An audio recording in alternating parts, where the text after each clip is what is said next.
Hörmətli izləyicilər, redaksiyamıza Kürdəmir rayonundan daxil olan məlumata görə Turanə adlı ana öz 3 az yaşlı övladlarını ağır vərəm xəstəsi olan atasının üzərinə ataraq, başqa kənddən olan eyni zamanda da yaxın qohumu olan Elvin adlı şəxsə qoşularaq Bakı şəhərinə qaçıb.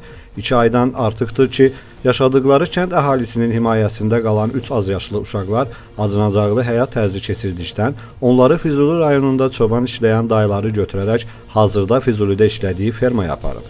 Bildirmək istəyirik ki, ata ağır vərəm xəstəsi olduğundan, ana da özünə yeni həyat müəyyənləşdirdikdən hazırda bu uşaqlar sahibsiz qalıblar. Ümid edirik ki, hazırladığımız sujetə baxan aidiyyatı qurumlar qısa zaman ərzində hərəkətə keçərək başsız qalan 3 az yaşlı uşaqlara sahib çıxacaqlar.